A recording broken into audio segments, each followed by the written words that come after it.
if you're old like we are, you're going to be familiar with this TV series. If not, we'll be sure to educate you. I'm going to get the folks from V, the TV series, to come over here. Guys, we've got a V group coming here. Or as Michael likes to call them, Veeples. The Veeple. Come on in. If you're okay, if you're comfortable, come on in, guys. If you're comfortable. Come. Where's the rest of the gang? There was a bunch of you earlier. They're grabbing a couple more. Oh, they're grabbing a couple more. Yeah, there's more. We're multiplying. Well, excellent. Well, hey, get in here. So as far as if you're in our age group, and we're in our late 40s, early 50s. We are. The mini-series V on TV was like event television at the time. It was everywhere. We're talking pre-internet. Every commercial, everybody was watching and talking about this show, and we're fortunate enough to have some Veeple here today that have come in from out of town to join us. This is our friend Michael. Michael's been on. He's always in the podcast. We never Michael's not from out of town. We never get him on the podcast, but he's been in the podcast before, and he's joined us on some of these live shows. Michael, please give us an indication. Who have you got with you today as far as your people go? All right. Well, we've got a couple more coming, so this might be a little We'll stagger it. We're good. Yeah, so we're good. All right. So first of all, here we've got... Oh, Carl. Jolene. Kristen. Okay, and I'm obviously Michael, and yes, I am in the podcast. I'm usually making inappropriate comments, making fun of people, talking about melons, you name it, all the silly things. So is everybody local here right now? We're all local. We've got Barrie, Hamilton, Toronto, and we've got a few more coming, hopefully very soon. Actually, the two individuals that created this costuming group drove all the way from Connecticut to be here to do this podcast. And there's some timing issues with some photo shoots and stuff, so they should be here in like a minute or two. Are you guys okay talking on camera with us right now as far as the podcast goes? I can keep going. That's okay. I know why he's so into it, but what drew you to this series and to go through this investment to embody these characters from this television series? What was it about this that you wanted to emulate so badly here out with us today? There is some nostalgia, but it was also, I really got into that series when I was young, like I was, maybe 10, 11 at the time, but it has stuck with me, and it's identifiable even to this day and age. It's not an episode that I forgot, So when Michael was saying that he was getting into it, I jumped right on the chance to do it. Definitely nostalgia, and I just love like the idea and the story around it, the costumes, the people. It was amazing. So this is our friend Jolene, and we've never been able to get her on camera before because she's always been shy, but we actually managed to drag her in here. Jolene, you are a cosplayer. You do a bunch of different cosplays. So I'm going to ask you the same question. Why V? What was it that drove you to this, that inspired you to get involved with this group in the first place? Well, I loved it as a kid. It was like one of my favorite shows. I loved watching it, and I remember I saw Michael at a con a few years ago, and I said, oh my God, V, I've been always wanting to do it. Because I'd looked online, there was nothing good. Michael connected me with the Connecticut group, and then there was 2, there was 3, and next to me had a good group. So I always loved it. The story is so great, and it really, it's timely even for now. Like, it's an amazing story, and it's been a real great experience meeting all these people. No question. You can see the camaraderie. Is it Carl? Carl, I'm going to sneak over here to talk to you really quickly, Carl.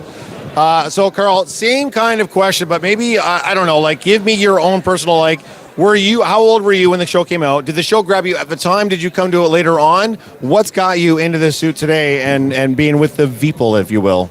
Well, I was like 12 or 13 when it came out, and I was just drawn to it automatically. I don't know, I just really loved it. So and I met some people online, got in touch with the people in Connecticut, and just got an outfit. Are you like... I normally cosplay, so I So is this your only cosplay as far as what you do? Yeah. And are you like a sci-fi person? Is this something like it's a genre that you're already interested in and that's helped you kind of bridge this gap? Originally it was sci-fi and horror, and I do it for a living too. I work in film, so... Oh, you do? Okay, so where about, like, as far as film go, like, what can you talk to? I know there's all the strike action going on right now. I don't know if you're a writer or an actor, but can you talk a little bit about projects that you work on? Just recently, Strange New Worlds, The Boys. A couple of little shows that you probably have never heard of. The Boys on Amazon Prime and Strange New Worlds on Paramount Plus. The Expanse. I worked on. Oh my god, I love The Expanse so much. Cool. Oh my god, I'm such a huge Expanse fan. Clearly, you have a connection as far as the sci-fi genre goes. Yeah, that's all. And that's helped to kind of bridge the gap and got you into the suit. It's fun, you know. Is it? Look around and. Do you think it'll inspire any other, especially since you're involved in all these other IPs? Will it inspire you to do other cosplays, or is this like, you know what, dude, I'm doing one and done? I don't know. Probably just one and done. Yeah. It's yeah. Don't do what we do. Not out of you. It sure does. Not just money, but time and effort and blood and sweat and tears. Sure. Yeah. Thanks, Carl. We got some new folks joining us here too, guys. We're gonna jump around here. I wasn't joking, man. We have a lot of people joining us from the Veeple. Do we have the other microphone? Let me grab that other microphone here from you, JS. Michael, do you want to do me a favor and you want to give us some introductions here as to who we're talking to today? All right. It is with my extreme pleasure and honor to introduce Charles and Adina. They're from Connecticut. They run the Connecticut mothership, and they are the two that started the entire Visitor Fleet costuming group. And we're honored to have you here. We're honored to have you on the podcast. I'm always talking about you two and how amazing this group is, how inclusive it is. No, there's no bullshit. I'm allowed to swear, right? You are allowed to swear, yes. Okay.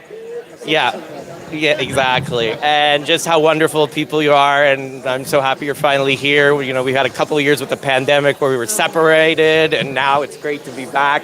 So I'm going to hand it over to... Yes, if you don't mind handing the microphone over, whoever wants to be the voice box. Absolutely. All right.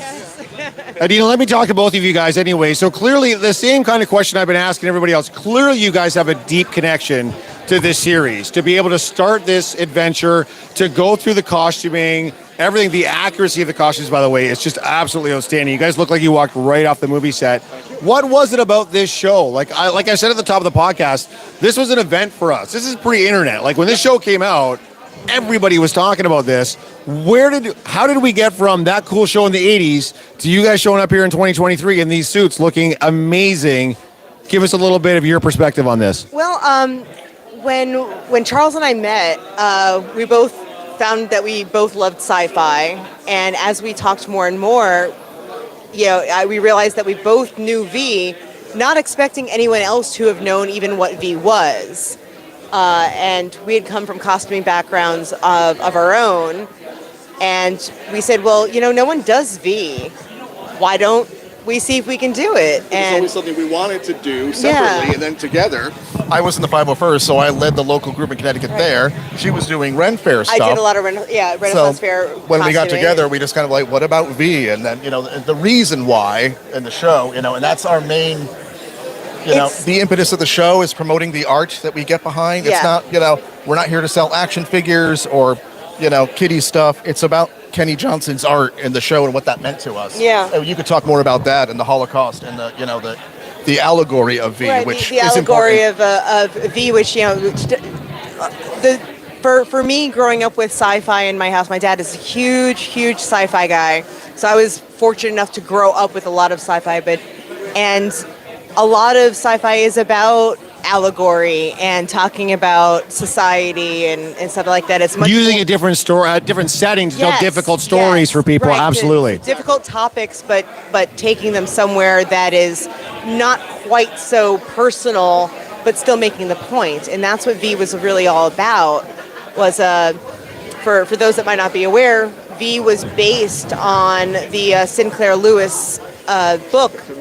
What? No, she's like, nah.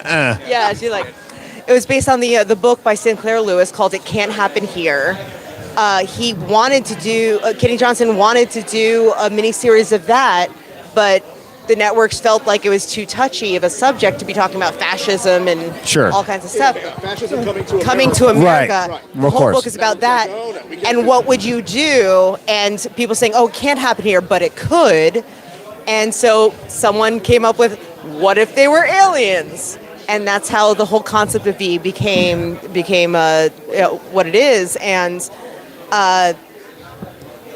seeing it through that perspective of, oh no, it's aliens coming here and they're taking over slowly by, oh no, we're your friends, we're here for you. But suddenly the scientists start disappearing. And people are being quieted that are looking into it too much. Neighbors And are turning against each neighbors other. are- What would you do? Turn in your relatives, or would you say no? I want power. Right, or would you join the Or would you fight? resistance Or- for the greater good? And it had such a hugely diverse amount of characters from different different backgrounds and ethnicities and cultures that all came together for humanity's sake rather than any personal stake. And it just really said a lot, and it's relevant today too. No, 100% is So- relevant today too. Now, Yeah. yes, yeah. So you're already cosplayers. You mentioned you 501st. You guys already been in the cosplay community, and you're coming up from the States.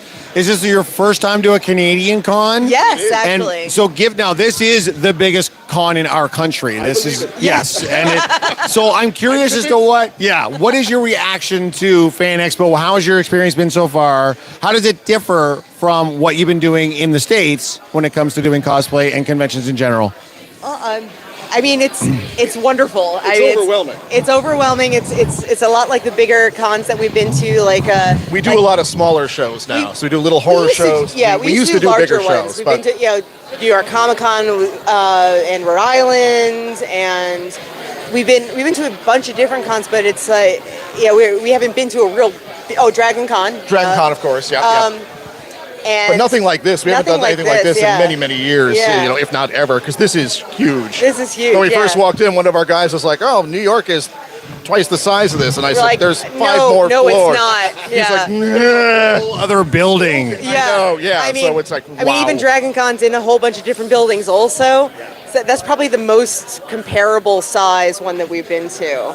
And just seeing the variety of costumes that people put together and the variance of genres, it's just cool. Seeing people's craft and things that people have made and put together is wonderful. But also, we're trying to play to our audience too. At a lot of these big shows, there's a lot of kids who just don't know who we are.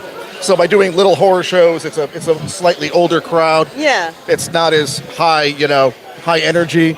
So we try to go to where we're comfortable and where we can make the most impact. Right. Although shows like this, we get a lot of young people coming up to us and go, "What are you guys? You look, the uniforms are awesome." And then we get to tell them, "Go home and watch this show." So that's Yeah, fun. That's yeah. fun.